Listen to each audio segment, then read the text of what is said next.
नमस्कार दोस्तों। आज हम लोग अपने इस क्लास में पढ़ेंगे चक्रवृद्धि ब्याज। चक्रवृद्धि ब्याज मतलब कंपाउंड इंटरेस्ट। कंपाउंड इंटरेस्ट के बारे में कुछ हम लोग जानेंगे, बेसिक चीज़ों। पहले कंपाउंड इंटरेस्ट होता क्या है, ये काम कैसे करता है। ठीक, तो आप सभी लोग पढ़े होंगे परसेंटेज चैप्टर, हमने पढ़ाया है पिछले क्लास में। परसेंटेज चैप्टर को पढ़े हैं आप लोग।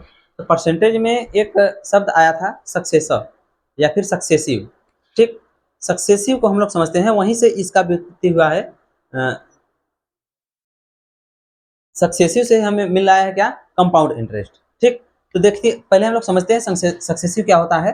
और जो दोस्त नहीं समझे होंगे वो हमारे पिछले वीडियो में जाकर देख सकते हैं, प्लेलिस्ट में पड़ा होगा इंटरेस्ट का वीडियो, सिंपल इंटरेस्ट का। और उससे भी पहले जाएंगे आप लोग तो परसेंटेज का वीडियो पड़ा हुआ है। परसेंटेज में हम लोग पढ़े थे सक्सेसिव। ठीक, तो सक्सेसिव हम लोग पढ़े थे, तो यहाँ भी हम लोग पढ़ेंगे सक्सेसिव क्या होता है। और सक्सेसिव से हम लोग समझेंगे धीरे धीरे कि कंपाउंड इंटरेस्ट क्या होता है। ठीक, सक्सेसिव की बात करें,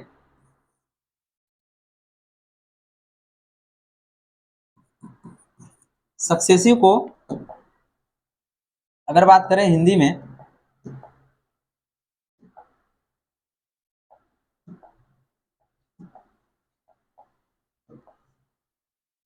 हिंदी में बात करें तो बोलते हैं इसे क्रमागत। अब याद आ रहा होगा आप लोगों को, क्रमागत। बात समझ में आई, ये होता है क्रमागत। क्रमागत ही केवल नहीं, अब हम इसको समझेंगे सक्सेसिव मतलब क्रमागत मतलब क्रम से चलता हुआ। ठीक, जैसे कि अगर हम बात करें, हम लोग परसेंटेज में पढ़े थे, बार बार हम आप लोगों को रिकॉल करा रहे हैं, याद करा रहे हैं कि परसेंटेज जो भी दोस्त अगर आप लोग अच्छे तरीके से पढ़े होंगे तो कंपाउंड इंटरेस्ट हो या फिर सिंपल इंटरेस्ट हो या फिर डिस्काउंट हो, कुछ भी आप लोग इजिली कर पाओगे। बात समझ में आई। और ये जो कंपाउंड इंटरेस्ट है हमारा एक ऐसा चैप्टर है, अगर एक क्वेश्चन आ गया, दो तीन क्वेश्चन अगर जिस एग्जाम में आ गए हैं तो आपके बल्ले बल्ले है। बस आपको ट्रिक और इसका कंसेप्ट याद रखना है, क्योंकि ये बहुत टाइम को बचाता है। देखने में तो बहुत टफ लगता है, रे चक्रवृद्धि ब्याज है, देखकर डर जाते हैं। ठीक, जितना इसका भौकाल है उतना ही कुछ भी नहीं है। ठीक ना, बहुत सीधा साधा है। देखिए अगर हम बात करें सक्सेसिव की, तो सक्सेसिव में जो होता है, तो सक्सेसिव में दो पार्ट होते हैं इसके। ठीक, इसके दो पार्ट होते हैं। कौन कौन से पार्ट होते हैं? एक होता है इंक्रीज। क्या होता है? इंक्रीज होता है। और एक क्या होता है, डिक्रीज। क्या होता है? डिक्रीज। ठीक, इंक्रीज का मतलब जानते हैं आप लोग, बढ़ना। और डिक्रीज का मतलब घटना। ठीक, ये क्या होता है? बढ़ना। और ये क्या होता है? घटना। मतलब कोई भी वस्तु है वो एक निश्चित पैटर्न पर या फिर निश्चित परसेंटेज से क्या कर रही है, वो बढ़ रही है या तो फिर घट रही है। हमने परसेंटेज में पढ़ा भी था। देखिए जैसे मान लेते हैं कोई भी वैल्यू है, मान लेते हैं 100 रुपया है। ठीक, 100 रुपया है। अगर हम बात करें ये क्या कर रहा है कि 5-5% वो 3 बार बढ़ा। बात समझ में आया?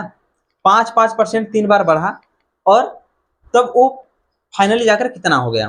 ठीक, और दो बातें हैं यहाँ पर, क्रमागत की बात कर रहे हैं, सक्सेसिव की बात कर रहे हैं।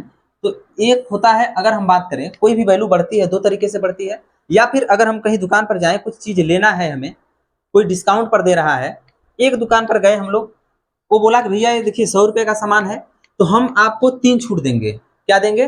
3 छूट देंगे। कौन कौन सा देंगे भाई? एक है 20% का, बात समझे, एक 20% का है, और दूसरा है 50% का, और तीसरा क्या है? 30% का। ठीक, उसने बस ये कहा कि हम ये 3 छूट देंगे आपको। बात समझ में आई? तो आप लोग क्या कैलकुलेट करोगे? करोगे क्या? 20-50 होता है 70, और 70-30 होता है 100। मतलब आपको 100% की छूट मिल गई। मतलब वो आपका जो वस्तु जो आप खरीद रहे थे, कपड़ा या कुछ भी खरीद रहे थे, वो क्या हुआ, फ्री में आपको मिल गया। बात समझ में आई? लेकिन वही दुकानदार अगर ये कहे कि आपको हम इन 3 सक्सेसिव डिस्काउंट पर देंगे, यानी फिर क्रमागत छूट पर देंगे। देखिए शब्द दोनों समझिए, कह रहा है कि ये तीनों छूट पर देंगे हम, तो 100% हो गया, आपको फ्री में मिल गया। ठीक, लेकिन अगर कहे 3 क्रमागत छूट पर देंगे, तो 3 क्रमागत छूट पर देंगे, तो वहां क्या करना है आप लोगों को। अब देखिए यहाँ कितना छूट दे रहा है, बात समझ में आई? तो देखिए क्रमागत छूट की बात करें, यहाँ पर हम ये क्यों बता रहे हैं आप लोगों को, इस क्रमागत का मतलब पहले पता चले, उसके बाद बढ़ना घटना हम लोग समझेंगे। ठीक, देखिए अब क्रमागत की बात करें, अब 100 रुपए की वस्तु थी, ठीक, 100 रुपए की थी, अब 20% छूट दिया। अब क्रमागत की बात करें, केवल ऐसे दे दिया था कि भैया आपको 3 छूट दे रहे हैं, तो 100% छूट आपका हो गया, मतलब फ्री में आप ले जाइए, ठीक। लेकिन यहाँ क्रमागत छूट की बात कर दिया, क्रमागत छूट की बात किया, तो अगर देखिए ये 100 रुपए की वस्तु जो थी, 100 रुपए की वस्तु को उसने आपको कितने में दिया, 20% छोड़ का मतलब 80 रुपए में दिया, ठीक। अब 50% छोड़ा है, तो 50% अब 100 रुपए पर नहीं छोड़ रहा है, ध्यान दीजिए। अब ये जितने में बात टूटी है उस पर क्या किया है वो, फिर 50% पर। अरे गांव घर में जाते हो, अगर कोई महिलाएं चले जाएं अगर शॉपिंग करने के लिए, तो क्या कहेंगे, 1,500 के सामान को केवल 150 में लाकर टिका देंगे, सुने हो ना। अगर हम बात करें, वो सीधे 1,500 के सामान है, भैया बोल रहे हैं कि 1,500 है, तो सीधे बहन जी बोल रहे हैं कि 150, फिक्स देना है या नहीं देना है, ठीक ना। इस तरीके की बहस चलती है ना। तो बहस जो चलती है, तो अगर बोला कि भैया 20% आपको छूट देंगे, 20% छूट दे दिया, तो 20% छूट दिया, 80 रुपया होगा, लेकिन अब फिर बहन जी करेंगे नहीं हमें और छूट चाहिए, तो और छूट चाहिए, तो वो बोला कि चलिए 50% का और छूट दे रहे हैं, लेकिन अब इस पर 50% का छूट नहीं दे रहा है, जितना में बात टूट गई है उस पर 50% का छूट दे रहा है। तो अब इस पर 50% का छूट दे रहा है, तो मतलब कितने में दे रहा है, कितने में, 40 रुपए में, 80 का था 40, अब 40 रुपए में तो दे रहा है। अब 40 रुपए में दे रहा था, उसके बाद फिर अभी बहन जी को कम था, तो अब क्या कहें कि हमें और छूट चाहिए। लेट सपोज ये मान कर चलिए, ठीक ना। अब क्या किया है, 40%, 40 रुपए की वस्तु के अब फिर 30% क्या हुआ है, छूट मिल रहा है। अब 30% का छूट मिलने का मतलब चाहते हैं 12, अब क्या हुआ, 12 रुपया और छोड़ दिया, इसमें से 12 रुपया और छोड़ा, तो सच हो के 28, ठीक, तो कितना बचा, 28 रुपया। अब देख रहे हैं ना, 100 रुपए का वस्तु जो था 28 रुपया में आकर बिक गया, मतलब कितने, 72% का डिस्काउंट यहाँ मिल गया है, 72% का। बात समझ में आया, यहाँ 72% का छूट मिला है। वो एक शब्द बोल दिया कि क्रमागत छूट है, और वो ये शब्द नहीं बोला था, तो आप सीधे इमेजिन कर लिए कि 100% छूट मिल गया हमारा पूरा का पूरा खरीद। बात समझ में आया, तो ये है हमारा सक्सेसिव, ठीक। सक्सेसिव को हम लोग समझेंगे। अब इसको चक्रवृद्धि ब्याज में कैसे यूज करते हैं, अब देखिए ये देखिए सक्सेसिव में एक बात और समझ लिया हम लोग कि देखिए घट रहा है ना, ये क्या हो रहा है, घट रहा है, जितनी भी वैल्यू दे रही थी इसमें जो दिया है घटकर फिर आ गया, ये फाइनल हमारा हो गया। मतलब इसको सक्सेसिव, मतलब इसका डिक्रीज का एक एग्जांपल भी समझ सकते हो, ठीक ना, ये डिक्रीज का है। बात समझ में आया, सक्सेसिव में ये डिक्रीज सक्सेसिव है, जिससे हमने ये बताया घटना, ठीक, ये घट गया। बात समझ में आ गई। अब बढ़ने को हम लोग समझते हैं, अब बढ़ने के समझे, अगर बढ़ने को समझो तो क्या समझेंगे भाई,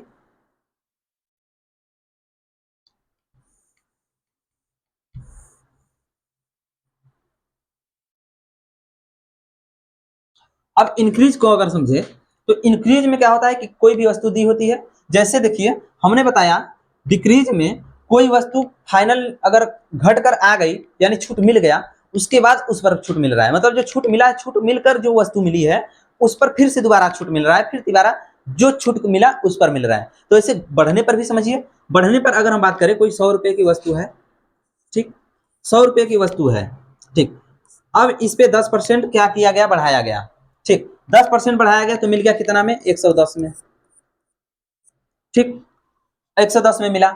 अब 110 से क्या हुआ, फिर 10% बढ़ाया गया, क्या किया गया, फिर 10% बढ़ाया गया, तो मिलेगा कितना, 121 में। समझ में आई बात, अरे 10% 11 हो जाएगा, 110 में 11 जोड़ देंगे, 121, ठीक। ऐसे ही बढ़ता चला जाएगा, जितनी बार बढ़ाएंगे उतनी बार आगे बढ़ता चला जाएगा। तो ये देखिए 10-10% बढ़ रहा है, या तो कोई जरूरी नहीं कि सेम परसेंटेज से बढ़े, 10%, फिर 5% बढ़ जाएगा, फिर 4% बढ़ जाएगा, 3%, 2% या 10-10% लगातार बढ़ता रहेगा। बात समझ में आई। तो ये हमारा क्या था, सक्सेसिव दो टाइप के, कौन, इंक्रीज और डिक्रीज। तो यहां से कुछ याद आ रहा है आप लोगों को, हम लोग चक्रवृद्धि ब्याज में यही ना पढ़ते हैं, ब्याज पर ब्याज, ब्याज पर ब्याज हमने वही ना पढ़ा, 10% इस पर मिला हमें, अब जो आ गया फाइनल आंसर हमारा, जो टोटल अमाउंट आया, इस पर फिर हमने 10% का ब्याज कमाया। बात समझ में आया, टोटल अमाउंट पर हमने 10% का ब्याज फिर से कमाया, तो ये क्या है, हमारा चक्रवृद्धि ब्याज है। बात समझ में आई, चक्रवृद्धि ब्याज कहाँ से आ रही है, सक्सेसिव से, जो हम लोग परसेंटेज में पढ़े हैं। बात समझ में आया ना। तो ये था हमारा सक्सेसिव, और यहां से हम लोग ये समझ लिए कि चक्रवृद्धि ब्याज कहां से आया है, इसका कंसेप्ट क्या है। अब हम लोग क्या समझेंगे, अब हम लोग क्या समझेंगे, जो चक्रवृद्धि ब्याज है हमारा, आप लोग चक्रवृद्धि ब्याज अच्छी तरीके से जानते होंगे, ठीक। चक्रवृद्धि ब्याज जो है, चक्रवृद्धि ब्याज को सॉल्व करने के कुछ तरीके होते हैं, ठीक। हम लोग 9th-10th में पढ़े होंगे, हालांकि 8th तक पढ़े हैं, चक्रवृद्धि ब्याज, साधारण ब्याज, ठीक, ये सब पढ़े हम लोग। उसमें एक तरीके से हम लोग पढ़ते थे क्या, केवल कि फार्मूला जो था हम लोग रट लेते थे, फार्मूला रट के उसी पर हम लोग करते थे। तो आइए हम लोग यहाँ थोड़ा अलग अलग करते हैं। इसको चक्रवृद्धि ब्याज को सॉल्व करने के 4 तरीके हैं। कौन कौन तरीके हैं भाई? एक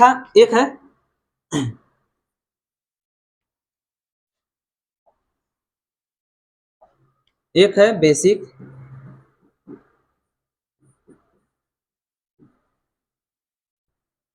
बेसिक फार्मूला, ठीक ना। और एक क्या है, बेसिक फार्मूला है, और दूसरा क्या है, सक्सेसिव।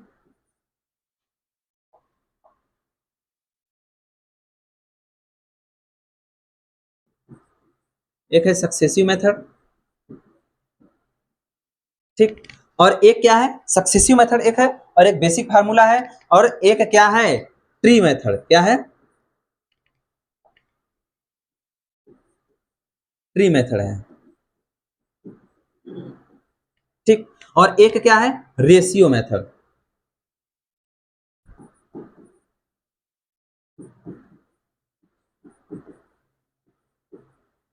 Ratio method. अब देखिए, इसमें से एक को आप लोग अच्छी तरीके से जानते होंगे, ठीक। किसको? बेसिक फार्मूला को, ठीक। बेसिक फार्मूला आप लोग जानते हैं ना, चक्रवृद्धि ब्याज का फार्मूला क्या होता है? चक्रवृद्धि ब्याज का फार्मूला ये होता है, साधारण ब्याज हम लोग जब निकालते हैं तो केवल साधारण ब्याज निकलता है, एक फार्मूला जो उसका जनरल फार्मूला होता है। लेकिन चक्रवृद्धि ब्याज में टोटल अमाउंट निकलता है, बात समझे? तो टोटल अमाउंट जो होता है, इसके बराबर क्या होता है, P1 प्लस R/100, और यहाँ क्या होता है पावर में यन, और यन जो होता है वो टाइम होता है। बात समझ में? ए प्रिंसिपल होता है मतलब मूलधन, और ए अमाउंट होता है मतलब मिश्र धन, और ए रेट होता है। आप सभी को जानते हो, ठीक ना, आप सभी लोग जानते हैं इन सबको, इनके सभी कंपोनेंट को जानते हो आप लोग, ठीक। तो ये हमारा है जनरल फार्मूला। तो जनरल फार्मूला से तो हम लोग बचपन से करते आए हैं, ठीक। तो इसको हटाइए, इससे आप लोग करने जाएंगे कैलकुलेटिव थोड़ा हो जाता है, ठीक। जनरल फार्मूला है। अब हम लोग इन सबको पढ़ेंगे, इन सब में हम लोग आज पढ़ेंगे इन दोनों को, ठीक। इसको सक्सेसिव मेथड और ट्री मेथड को, ठीक। तो सक्सेसिव मेथड के लिए कुछ जरूरी चीज है, जिसको हम लोग जनरल चीज है, उन सबको हम लोग जान लेते हैं। उसके बाद सक्सेसिव मेथड को आराम से पढ़ेंगे हम लोग, ठीक ना। तो देखिए, ये जो सक्सेसिव मेथड है ना, इसको हम लोग पहले पढ़ेंगे, उसके बाद ट्री मेथड पढ़ेंगे, और कुछ हम लोग एग्जाम्पल लेंगे जिसपे हम इन दोनों को पढ़ेंगे, ठीक। तो देखिए, ये जनरल फार्मूला है, ठीक। और इसमें से क्या क्या है इसको भी हम लोग लिख लेते हैं। क्या है? ये जो होता है, ये होता है अमाउंट। अमाउंट होता है जिसको बोलते हैं मिश्र धन। इसका मतलब क्या है, इंक्लूडिंग कंपाउंड इंटरेस्ट, ठीक। अब पी जो होता है वो होता है प्रिंसिपल, जिसे बोलते हैं मूलधन, ठीक। और आर जो होता है वो होता है रेट, ठीक। रेट होता है, और इसको बोलते हैं दर, ब्याज दर। बात समझ में आई? और क्या छूटा? और छूटा है यन। यन जो होता है टाइम, या फिर नंबर ऑफ टर्म्स। हमने जो सक्सेसिव में पढ़ा ना कि कितनी बार घट रही है, कितनी बार बढ़ रही है, कितनी बार बढ़ रही है, हम लोग समझा। तो कितनी बार बढ़ रही है, नंबर ऑफ टर्म्स, वो होता है यन। तो टाइम होता है, टाइम मतलब समय। इन सबको आप लोग जान गए, अच्छी तरीके से जान रहे हैं। मिश्र धन का मतलब होता है कि वो मतलब कोई भी हम लोग जिस धन पर हम लोग कोई इन्वेस्ट किए हैं, या फिर कोई धन हम लोग लोन लिए हैं, उस पर जो ब्याज होता है, ब्याज को मिलाकर जो देय होता है, होता है मिश्र धन होता है। और जो हम लोग मूलधन लेते हैं, जो निवेश किया गया होता है, या फिर हम लोग जो लोन लिए होते हैं, वो क्या होता है, मूलधन होता है। और जिस दर पर लिए होते हैं वो होता है दर, ब्याज दर। और जितने टाइम के लिए लिए होते हैं वो क्या होता है, समय होता है। इतनी बात सबको समझ में आ गई होगी मेरे ख्याल से। अब आगे चलते हैं। अब आगे की अगर बात करें, हमने क्या कहा कि आज हम लोग पढ़ेंगे क्या, सक्सेसिव मेथड। क्या पढ़ेंगे? Successive method. बात समझ में आई? क्या पढ़ेंगे? Successive method. सक्सेसिव मेथड को हम लोग पढ़ेंगे, मतलब क्रमागत जो विधि होती है, क्रमिक विधि। तो इसमें हम लोग थोड़ा जनरल चीजें हैं उसको हम लोग पढ़ लेते हैं। देखिए, सक्सेसिव मेथड में हमने अभी बात किया, सक्सेसिव जो हम पढ़ाए डिक्रीज और इंक्रीज को हमने चर्चा किया वहां। तो वहां क्या कहा कि कोई भी वस्तु थी 100 रुपए की, समझ में आई बात? 100 रुपए की कोई वस्तु थी, इस पर 10% अगर बढ़ रहा है। अब देखिए हम लोग चक्रवृद्धि ब्याज में आ गए हैं, केवल सक्सेसिव हम नहीं पढ़ रहे हैं, चक्रवृद्धि ब्याज को सक्सेसिव मेथड से पढ़ रहे हैं। बात समझ में आता है? डिक्रीज की बात नहीं आएगी, ठीक, इंक्रीज की ही केवल बात आएगी, क्योंकि हमने सक्सेसिव को दो टाइप में पढ़ा, डिक्रीज और इंक्रीज। तो डिक्रीज जो होता है वो डिस्काउंट में चला जाता है, डिस्काउंट बोलते हैं उसको, और इंक्रीज जो होता है वो क्या होता है? कंपाउंड इंटरेस्ट होते हैं, ठीक। अब देखिए, अगर इसको 10% बढ़ाएं तो होता है 110, फिर 10% बढ़ाएं तो होता है 121, ठीक, फिर 10% बढ़ाएंगे तो और बढ़ेगा, ठीक ना? बढ़ेगा कितना? 12 रुपया 10 पैसा और इसमें जुड़ जाएगा, ठीक। तो ये आगे बढ़ता जाता है, ठीक। तो ये है सक्सेसिव। इतनी बात समझ में आ गई है? अब देखिए, कोई जरूरी नहीं कि 10-10% बढ़ रहा है। अगर हम बात करें, पहले 10% बढ़ा, फिर 5% बढ़ा, फिर 5% बढ़ा, तो हम लोग पहले क्या पढ़ेंगे? केवल 2 साल, 2 साल का साइक्लिक ईयर जो होता है, साइक्लिक ईयर 2 ईयर का हम लोग पहले पढ़ेंगे, उसके बाद 3 ईयर का पढ़ेंगे। तो देखिए, इसका फार्मूला याद रखिए। और एक बात और आप लोग जानते हो, एक होता है जो प्रभावी दर, ठीक ना? प्रभावी दर जो होता है, हम लोग शॉर्टकट के लिए उसको यूज करते हैं। प्रभावी दर यानी मतलब क्या? फाइनल बोलते हैं, फाइनल इंटरेस्ट बोलते हैं, या फिर इफेक्टिव इंटरेस्ट बोलते हैं, ठीक, जिसे बोलते हैं प्रभावी दर।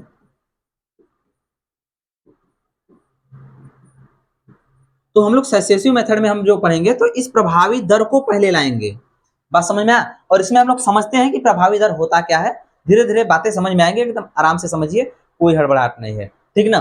देखिए, प्रभावी दर की बात करें तो जैसे हम लोग किसी भी वस्तु को, किसी भी मूल को, यानी किसी भी राशि को किसी एक निश्चित दर पर लिए हैं, या फिर 2-3 अलग अलग ब्याज दर पर लिए हैं, तो उसका जो हम लोगों को फाइनल जितने ईयर के लिए लिए हैं, जो फाइनल दे होगा, बात समझ में आया? जो फाइनल होगा वो क्या होगा? हमारा प्रभावी दर होगा। मतलब टोटल पूरे अमाउंट का हम लोग कितना परसेंट दे रहे हैं, बात समझ में आया? टोटल अमाउंट का कितना परसेंट दे रहे हैं, ये हम लोग प्रभावी दर के हिसाब से निकालेंगे। देखिए, अगर हम बात करें प्रभावी दर, प्रभावी दर समझ में आया सबको? अगर हम बात करें, जिससे मान लेते हैं अगर सक्सेसिव में बढ़ रहा है 2 ईयर के लिए, हम लोग लिख लेते हैं पहले फॉर 2 साइक्लिक ईयर,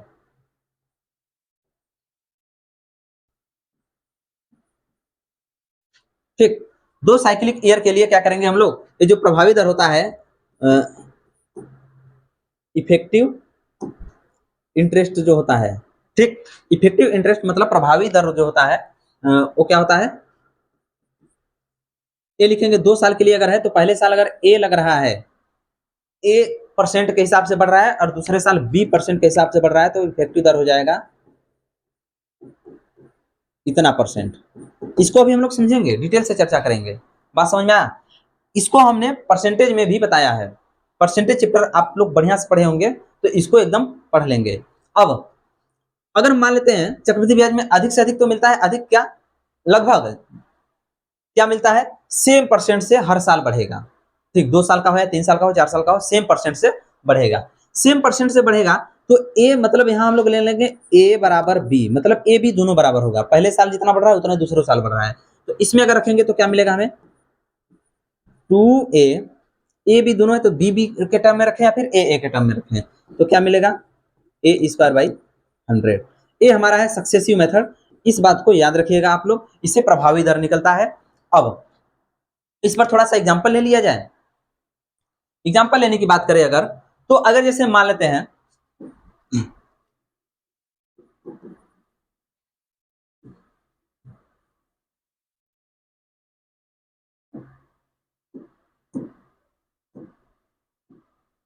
मान लेते हैं प्रिंसिपल जो है 2500 है, ठीक। प्रिंसिपल 2500 है और रेट क्या है, रेट मान लेते हैं 20% का है या 10%, चलिए 10% का ले लेते हैं, 10% का है और समय जो है कितना है, 2 साल का है। ठीक, 2 साल का है। अब इसमें हमें क्या करना है, कंपाउंड इंटरेस्ट निकालना है। तो कंपाउंड इंटरेस्ट निकालने के लिए इस चीज का फार्मूले का यूज करेंगे। तो देखिए रेट जो है, हमने बताया कि रेट इसमें दोनों में चक्रवृद्धि ब्याज में हर साल में सेम सेम रहता है, तो हम लोग ए की वैल्यू रखेंगे। यहाँ ए की वैल्यू रखेंगे, क्या होगा 10, तो क्या जाएगा 20, और ये प्लस क्या हो जाएगा 10 दहा में 100, और 100 में से 100 से भाग देंगे तो क्या मिलेगा 1, मतलब जो हमारा फाइनल होगा 21% होगा। बात समझ में आया। तो इफेक्टिव जो रेट होगा हमारा क्या होगा, 21% होगा। अब 21% होगा तो एकदम सिंपल सा है। अब कितने का निकालना था हमें, ये 2 साल का क्या था, 2 साल का ये निकल गया इफेक्टिव, ठीक ना। अब 2 को अलग से हमें इंक्लूड नहीं करना है।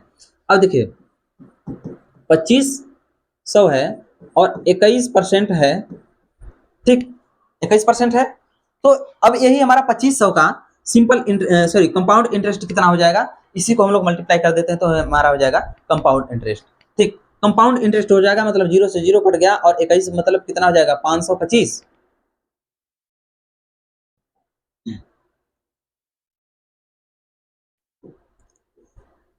525। बात समझ में आया। ये हमारा जो कंपाउंड इंटरेस्ट होगा, यानी फाइनल जो हमारा होगा कितना होगा, 525 रुपया होगा। एक कंपाउंड इंटरेस्ट है, इस बात को ध्यान दीजिएगा। हमने इफेक्टिव रेट बताया, एक कंपाउंड इंटरेस्ट बताया, ना कि इसको आप लोग मिश्र धन मान लीजिएगा। ठीक, मिश्र धन के लिए इसमें अभी इसको जोड़ देंगे। बात समझ में आया, तो हमारा मिश्र धन निकल जाएगा। अब यहीं से एक बात और मिलता है, परीक्षा में कुछ एडवांस लेवल के क्वेश्चन पूछते हैं, तो कहेगा कि ये 2 साल को तो मिल गया, लेकिन इन 2 साल के सीआई और एसआई दोनों में डिफरेंट बताइए। बात समझ में आया, सीआई और एसआई दोनों में डिफरेंट। तो हम लोग पढ़े हैं एसआई मतलब सिंपल इंटरेस्ट, सिंपल इंटरेस्ट मतलब एकदम सीधा साधा है, साधारण ब्याज है, मतलब सीधा साधा लड़का है। अब देखिए ये तो 2 साल में कितना 21% हो गया था ना, 2 साल में इसका इफेक्टिव रेट क्या था 21%, लेकिन वो 10-10% है, तो 2 साल में 20% रहेगा। बात समझ में आया, 2 साल में 20% रहेगा, तो 20% है, मतलब 20% है और एक क्या था 21% था, तो दोनों का डिफरेंट कितना हो जाएगा 1%, 1% हो जाएगा।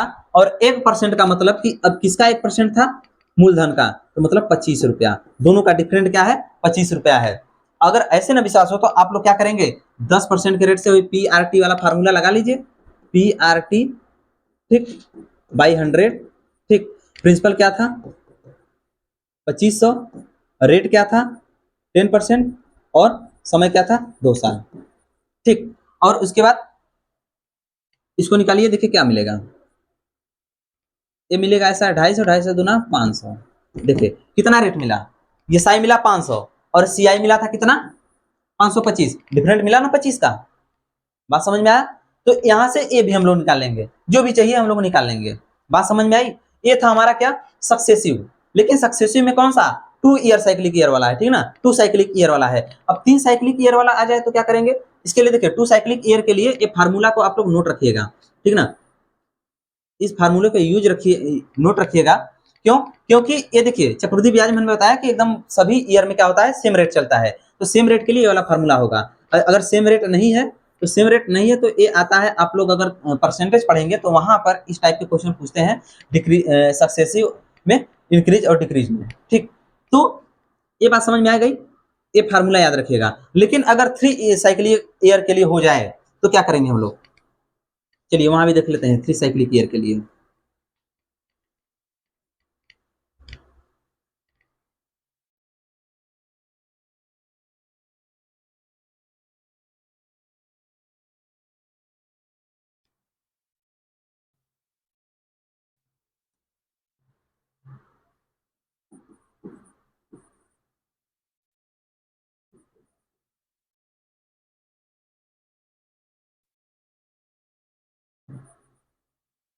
3 साइकिल ईयर के लिए क्या करेंगे हम लोग, फार्मूला क्या है उसका, इफेक्टिव रेट का जो, ठीक, क्या है A plus B plus C plus A B plus B C plus C A by 100 plus A B C by 10,000, ठीक। इस फार्मूले को याद रखिएगा। अब देखिए एक कब के लिए है, जब तीनों साल अलग अलग रेट लगे तब के लिए है। ABC तीनों अलग दिख रहा है। अगर तीनों साल एक ही लगेगा, हमने चक्रवृद्धि ब्याज में बताया भाई कि तीनों साल के लिए सेम रेट लगा देते हैं कि इतना % की दर से इतना रेट समय के लिए निकालिए, ठीक। तो अब क्या करेंगे हम लोग, इसके लिए जो होता है, इसके लिए क्या करेंगे, सबको ए अगर मान ले तो ये मिलेगा यहाँ से 3A, ठीक, और प्लस ए क्या मिल जाएगा 3A² बाई 100, और यहाँ पर क्या मिल जाएगा A³ बाई 10,000, 10,000, ठीक। ये हमारा यहाँ से फार्मूला मिल गया। अब देखिए इस पर हम लोग क्वेश्चन भी करके देखते हैं। इस पर हम लोग क्वेश्चन करेंगे। अगर मान लेते हैं रेट दिया है 10%, ठीक, रेट दिया है 10% और समय दिया है 3 साल, ठीक, 3 साल दिया है, और उसके बाद क्या दिया है, चलिए रेट तो दे दिया है, समय दे दिया है, और चलिए प्रिंसिपल को भी ले लेते हैं, कुछ होगा मूलधन। मूलधन चलिए मान लेते हैं 1000 ही है, ठीक, 1000 रुपया है। तो अब इसका हमें क्या निकालना है, CI निकालना है। बात समझ में आया, CI निकालना है। इस फार्मूले से हम लोग क्या करेंगे, इफेक्टिव रेट निकालेंगे और उसके बाद डायरेक्ट निकालेंगे। देखिए यहाँ पर अगर रेट की बात करें तो क्या है, तो यहाँ से मिलेगा 30, यहाँ से क्या मिलेगा 30, और प्लस यहाँ से क्या मिलेगा 300, 300 100 कट जाएगा, क्या मिलेगा 3, और यहाँ पर क्या मिलेगा 1000, 1000 बटे 10,000, मतलब यहाँ पर काटने पर क्या मिलेगा 1/10, 1/10 का मतलब 0.1। अब ये क्या मिलेगा हमें 33.1%। ये हमारा इफेक्टिव हो गया, 33.1% मिला। तो 33.1% इसका इफेक्टिव रेट है, मतलब इसका एक CI है, ठीक ना, CI है, और ये कितने पर है 1000 पर है, 1000 पर है। तो यहाँ पर आराम से हम लोग निकालेंगे 1000 का कितना 33.1%। बात समझ में आया, 33.1% निकालेंगे तो क्या मिलेगा 331 रुपया इसका क्या हो जाएगा, हमें CI मिल जाएगा। और SI की बात करेंगे तो 3 साल में 30 कितना होगा 30% बढ़ेगा, 30% बढ़ेगा, 30% इसका कितना हो जाएगा 300, और 31 रुपया इसका दोनों का डिफरेंट हो जाएगा। बात समझ में आया, CI माइनस SI की अगर बात करेंगे तो CI मिलेगा 300 और SI मिला है, सॉरी SI मिलेगा 300 और CI तो मिला है कितना 331, और ये मिलेगा 300, तो दोनों का डिफरेंट हो जाएगा 31 रुपया। बात समझ में आई। तो ये हमारा क्या था, सक्सेसिव मेथड था, ठीक। अब हम लोग आगे पढ़ेंगे क्या, ट्री मेथड। दूसरा क्या हम लोग पढ़ेंगे, ट्री मेथड। चलिए ट्री मेथड हम लोग देख लेते हैं, ट्री मेथड देखते हैं। अगला क्या पढ़ेंगे हम लोग,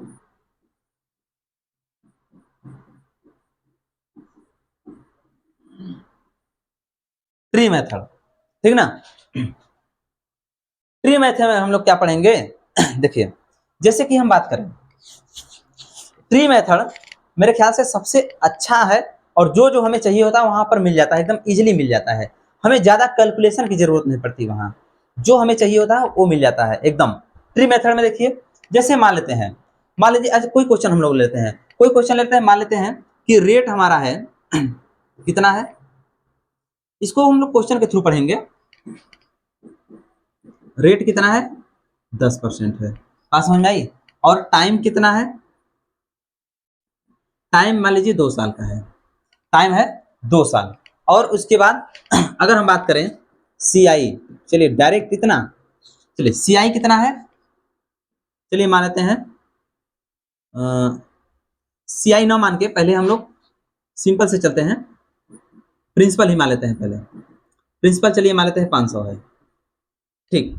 अब इसको हम लोग क्या करेंगे, ट्री मेथड से पढ़ेंगे, इसका हम लोग निकालेंगे CI। देखिए ध्यान दीजिए, यहाँ से CI भी निकालेंगे, SI भी निकालेंगे, दोनों का डिफरेंट भी निकालेंगे, जैसे हम लोग सक्सेसिव मेथड में हम लोग पढ़ रहे थे। बात समझ में आया। और यहाँ सबसे बड़ी बात यह है कि अगर पूछ दे कि पहले साल का कंपाउंड इंटरेस्ट क्या होगा, वो भी हम लोग निकालेंगे, दूसरे साल का, दोनों साल का बात अलग है, और दूसरे साल का कंपाउंड इंटरेस्ट क्या होगा ये भी हम लोग वहां पढ़ेंगे।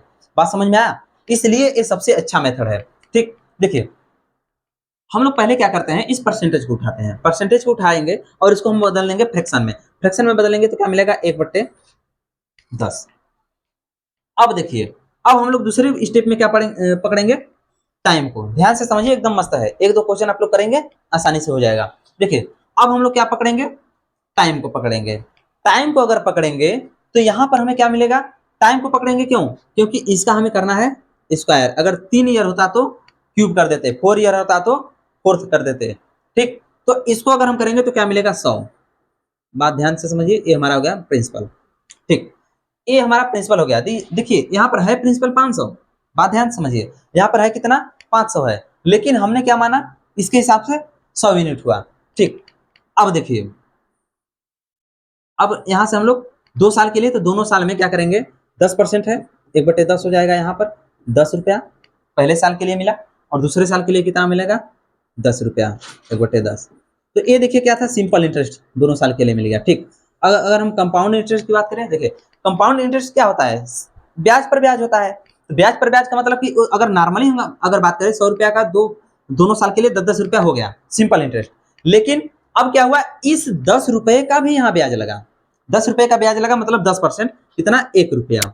अब देखिए 1 रुपया लगा, तो अब दूसरे साल में फाइनल कितना हो गया, दूसरे साल में कितना हुआ, पहले साल में 10% तो लगा ही था, दूसरे साल में क्या हुआ, 10% और 1%, मतलब कितना हुआ, कितना, 21%। टोटल कितना, 21% ब्याज लग गया।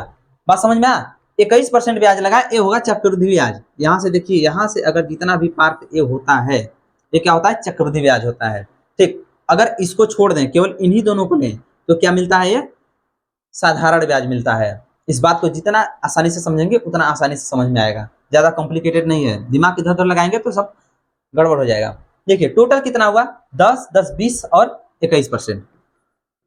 21% क्या होगा, इसका क्या मिलेगा, सीआई मिलेगा। हमने वहां सक्सेसिव मेथड से भी हमने फाइनल कितना ला रहे थे हम लोग, 21%, यानी जो भी था हमारा, डायरेक्ट हम लोग सीआई का परसेंटेज निकाल रहे थे, और यहाँ भी सीआई का परसेंटेज हमने निकाला, ठीक। अब देखिए अगर हम बात करें, ये 100 रुपया तो है, हमने यूनिट में बदला है यहाँ परसेंटेज के थ्रू, लेकिन ये 100 रुपया किसके बराबर है, 500 रुपये के बराबर है ना, 500 रुपये के बराबर है। तो यहाँ एक यूनिट जो होगा, एक यूनिट बराबर कितना होगा, 5। एक यूनिट बराबर अगर 5 रुपया होगा, तो 21 यूनिट बराबर कितना होगा, 21 यूनिट बराबर कितना होगा, 105, कितना होगा, 105, 105 होगा। तो इसका ब्याज जो होगा 105 रुपया होगा। इस बात को ध्यान रखिए, ये कौन सा ब्याज होगा, सीआई होगा, न कि एसआई। सीआई होगा मतलब कंपाउंड इंटरेस्ट। जो कंपाउंड इंटरेस्ट होगा 105 रुपया होगा। अगर साधारण ब्याज होता तो कितना होता,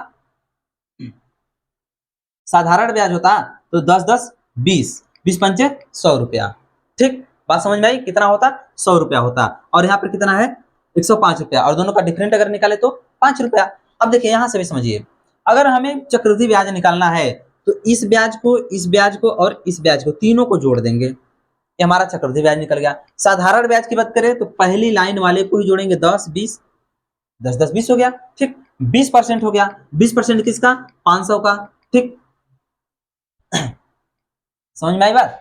तो ये हो गया हमारा, ये हमारा हो गया क्या, ट्री मेथड। अब ट्री मेथड में देखिए केवल 2 साइक्लिक ईयर के लिए था, ठीक ना, 2 साइक्लिक ईयर के लिए था।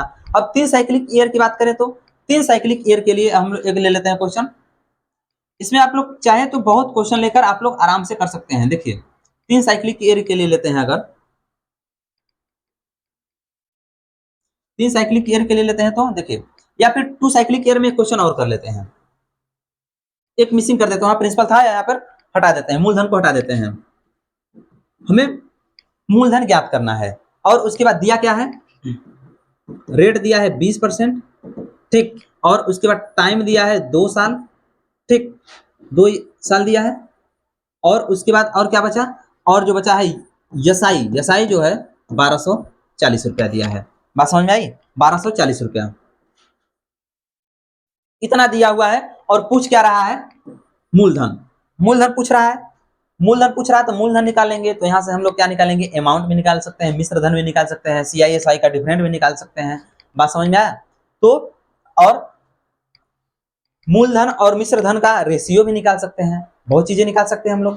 तो देखिए अगर इसको हम लोग करें ट्री मेथड से, ट्री मेथड से करें तो हमने क्या बताया कि पहले हमें क्या, अब देखिए वहां पर हम लोग प्रिंसिपल जो माने थे 100, अगर वहां पर था प्रिंसिपल, हम लोग चाहते तो 500 ले लेते, लेकिन हमने 100 माना, लेकिन यहाँ देखिए नहीं है तो हम लोग क्या मानेंगे, वही तरीका अपनाना पड़ेगा। तो हमें क्या करना है, पहले जो हमारा रेट है मतलब 20%, 20% को हम लोग क्या करेंगे, फ्रिक्शनाइज करेंगे, मतलब फ्रिक्शन के फॉर्म में लिखेंगे।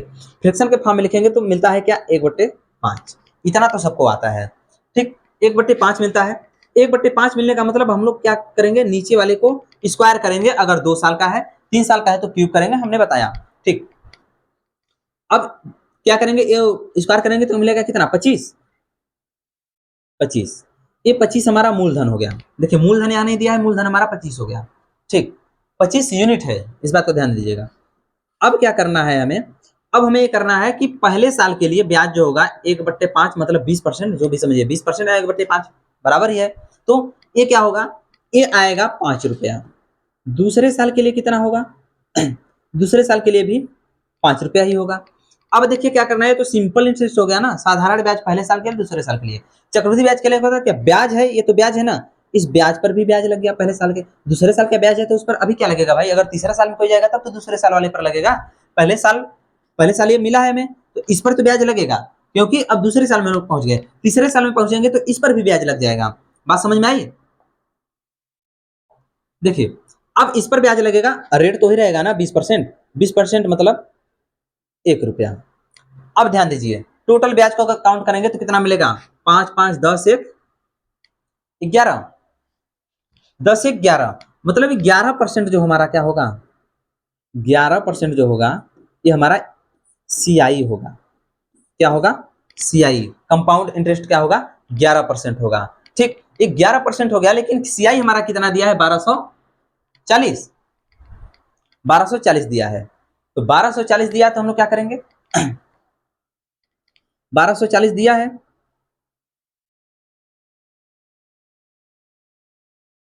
तो 1240/11, अब इसको भाग देंगे, जो भी आएगा हमारा 1 यूनिट का आ जाएगा। 1 यूनिट के बराबर, 1 यूनिट के बराबर कितना हो जाएगा, इतना। तो 25 यूनिट मतलब मूलधन निकालना है, तो इसमें क्या कर देंगे, 25 से गुणा कर देंगे, 25 से गुणा कर देंगे। जब 25 से गुणा करेंगे तो हमारा क्या मिल जाएगा, ये प्रिंसिपल मिल जाएगा। बात समझ में आई, प्रिंसिपल मिल जाएगा। और ये क्या है, ये था हमारा मिश्र धन, ठीक, मिश्र धन ये था, 1 यूनिट के यहाँ से वैल्यू हम लोग निकाल लेंगे, ये मिश्र धन मिल गया। और मूल सॉरी ये क्या है, कंपाउंड इंटरेस्ट मिल गया। सिंपल इंटरेस्ट क्या होगा, 5 5 10 होगा, 10 होगा, तो 1 यूनिट का इतना मिल जाएगा। तो दूसरे अगर 10% निकालना है तो 10 से गुणा कर देना है, और हमारा क्या मिल जाएगा, ये साई मिल जाएगा, ठीक। इतनी बात समझ में आई। ये था हमारा ट्री मेथड, और ट्री मेथड किसके लिए, 2 ईयर के लिए। अब 3 ईयर के लिए देखते हैं। चक्रवृद्धि ब्याज पर निवेश किया गया, कुल ब्याज कितना होगा, कुल ब्याज कितना होगा, क्यों, कौन सा ब्याज, चक्रवृद्धि ब्याज। यहाँ पर बताने वाली बात नहीं कि कौन सा ब्याज, ठीक, चक्रवृद्धि ब्याज। तो देखिए इस क्वेश्चन को हम लोग दो तरीके जो पढ़े हैं पीछे, दोनों तरीकों से हम लोग सॉल्व करते हैं, देखते हैं केस क्या होता है, ठीक, दोनों केस में क्या होता है। देखिए पहले हम लोग सक्सेसिव से समझ लेते हैं। सक्सेसिव से अगर समझे तो सक्सेसिव में क्या था भाई, हम लोग क्या निकालते थे, इफेक्टिव इंटरेस्ट निकालते थे, इफेक्टिव रेट निकालते थे। तो इफेक्टिव रेट अगर हम निकालें तो कितना, 10% है, 2 साल के लिए है। तो वही फार्मूला अपनाएंगे, 2 साल के लिए कौन वाला, ए 2 साल के लिए है,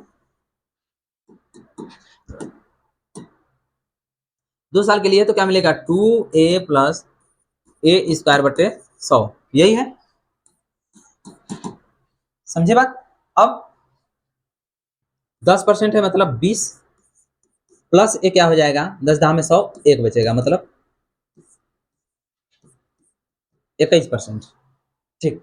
ये हो गया हमारा 21%। ये होगा क्या हमारा, कंपाउंड इंटरेस्ट का इफेक्टिव रेट होगा, इफेक्टिव रेट होगा। तो 21% तो हो गया, लेकिन किसका 21% है, मूलधन का। मूलधन मतलब क्या है, 10,000। अब 10,000 का, अब कहने की तो बात नहीं है, 10,000 का 21%, 2100, एकदम सिंपल सा था, 2100 होगा, जो कि ऑप्शन क्या है, बी है, ऑप्शन बी, ऑप्शन बी है। अब हम लोग क्या करते हैं, हम लोग ट्री मेथड से भी निकाल लेते हैं। अब जो आप लोगों को इजी लगे वो करिए, बात समझ में आ रही है।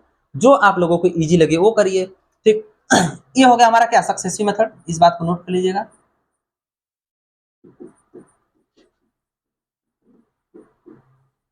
ये है सक्सेसिव मेथड। ठीक, और 3 साल के लिए होता तो ये फार्मूला हम लोग 3 साल वाला लिख लेते हैं। ठीक, अब अगर बात करें हम लोग ट्री मेथड की, तो ट्री मेथड हम लोग अगर करेंगे, ट्री मेथड से चलिए यहाँ कर लेते हैं छोटा सा। ट्री मेथड के लिए हम लोग क्या करते हैं, पहले परसेंटेज को पकड़ते हैं। परसेंटेज क्या है, 10% मतलब 1/10। 1/10 होगा, इसको फ्रैक्शनाइज करेंगे तब। फ्रैक्शनाइज करने आता है आप लोगों को अच्छी तरह से। 10% मतलब 10/100। ठीक, एक जैसे कर गए तो क्या मिलेगा हमारा 1/10। 1/10 मिलेगा। और हम लोगों का अगला स्टेप क्या था, पहले हम लोग क्या करेंगे, फ्रैक्शनाइज करेंगे, मतलब भिन्न के रूप में बदलेंगे। और उसके बाद हम लोग क्या करेंगे, नीचे वाला जो हमारा डिनोमिनेटर है इसको क्या करेंगे, स्क्वायर करेंगे। अगर 2 साल है तब, 3 साल है तो क्यूब करेंगे, वो क्वेश्चन के अकॉर्डिंग। ठीक, अब इसका हम दोगुना कर दिए तो क्या होगा, 100। 100 हमारा हो गया मूलधन। मूलधन हो गया। अब क्या कर रहा है, 2 साल के लिए है। अब 1/10 के रेट से क्या हो रहा है, इधर मिला पहले साल के लिए कितना, 10 रुपया, और दूसरे साल के लिए कितना मिला, 10 रुपया। ठीक, ये है पहले साल और ये क्या है, दूसरा साल। बात समझ में आया, पहला साल और दूसरा साल।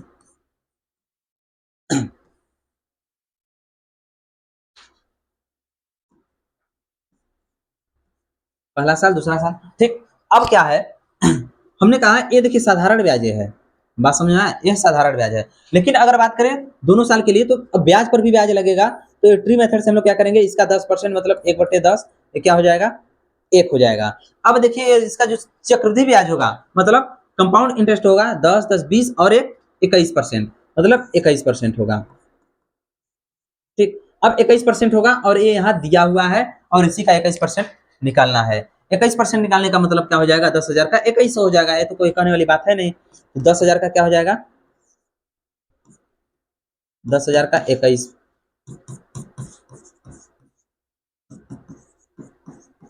2100 होगा। बात समझ में आई। देखिए दोनों तरीके से आंसर सेम आया हमारा, 2100 2100। अब करना आप लोगों को है, अब जिस तरीके से अच्छा लगे। अब देखिए इन सब के बीच में जो हम लोग चर्चा कर रहे हैं इन सब तरीकों का, ठीक, इन सब तरीकों के आगे आप लोग को एक तरीका तो भूल ही गए होंगे, कौन, फार्मूला वाला। फार्मूला बेस्ड जो क्वेश्चन होता है, आप लोग इसके आगे भूल गए कि क्या होता है भाई, उसको स्क्वायर क्यूब कौन करने जाए पूरे इतने बड़े नंबर का। ठीक, इतने बड़े नंबर का मतलब फार्मूला जो हमारा होता है, अमाउंट बराबर क्या होता है, P और 1+R/100 और n। अब देखिए इतने को सॉल्व करेंगे पूरे का। अब देखिए 2 साल का रहेगा तो स्क्वायर करेंगे, 3 साल का रहेगा तो क्यूब करेंगे, इतना करने जाएंगे हम लोग, इतने पूरे का। क्या हमने इन दोनों तरीके में इतने पूरे का कहीं स्क्वायर या क्यूब किया, नहीं किया ना, नहीं किया। देखिए इसलिए इससे बेटर हो जाता है हमारा ये दोनों। ठीक, इससे बेटर हो जाता है। लेकिन लेकिन हम बात करें कि हम इन दोनों को चूज कर रहे हैं, तो ये मतलब बनाने वाला ने फालतू तो थोड़ी बनाया होगा। ठीक, फालतू नहीं बनाया गया। देखिए एक ट्री मेथड होता है, इस बात को नोट कर लीजिए, ट्री मेथड होता है। तो ट्री मेथड वहां लगता है जहां इस परसेंटेज को इजिली हम लोग फ्रैक्शनाइज कर पाए। समझ में आया, क्या कर पाए, इजिली फ्रैक्शनाइज कर पाए, वहां पर हमारा ट्री मेथड लगता है। बात समझ में आया। और यहाँ पर भी मतलब कि हमारा मतलब इसको अगर फाइनल हम लोग इफेक्टिव रेट निकालें और ज्यादा डिफिकल्ट ना हो, उसके लिए ये हमारा काम देता है। ठीक, और जहां सभी फार्मूले फेल हो जाते हैं, सभी तरीका फेल हो जाते हैं, तो ये तो जिंदाबाद है भाई। इसका जो बेसिक फार्मूला है ये जिंदाबाद है, कैलकुलेटिव होगा बट ये धोखा नहीं देगा आप लोगों को। तो इसको आप लोग याद रखिए। लेकिन इसकी कॉम्पिटिटिव एग्जाम में ज्यादा नहीं पूछता, इस पर आप लोगों को लगाने की नहीं पड़ेगा। ये थोड़ी कहेगा कि इसी से करिए ऐसे करिए, ठीक ना। एग्जाम में केवल टेक्निकली क्वेश्चन पूछता है, आप लोगों का दिमाग कितना तेज चल रहा है, प्रेजेंस ऑफ माइंड क्या है, बस यही एग्जाम में देख रहा है, ठीक ना। नहीं तो समय दिया जाए तो कोई क्वेश्चन ऐसा नहीं कि कोई भी स्टूडेंट या कोई भी अभ्यर्थी न कर पाए, ऐसा कोई भी नहीं रहता। ठीक, बस वहाँ टाइम टेकिंग की बात होती है, कौन कितने टाइम में सर्व कर पाता है। ठीक, तो आज हमारा एक क्वेश्चन समाप्त होता है, ये सीजन समाप्त होता है। अगले में हम लोग लेकर आएंगे जो इसका एक टाइप और बचा है, रेशियो। ठीक, और कुछ इस पर प्रीवियस ईयर क्वेश्चन लेकर आएंगे और सॉल्व कराएंगे आप लोगों को PYQ टाइप्स का। ठीक, तो चलते हैं, मिलेंगे अगले क्लास में, तब तक के लिए धन्यवाद, जय हिंद।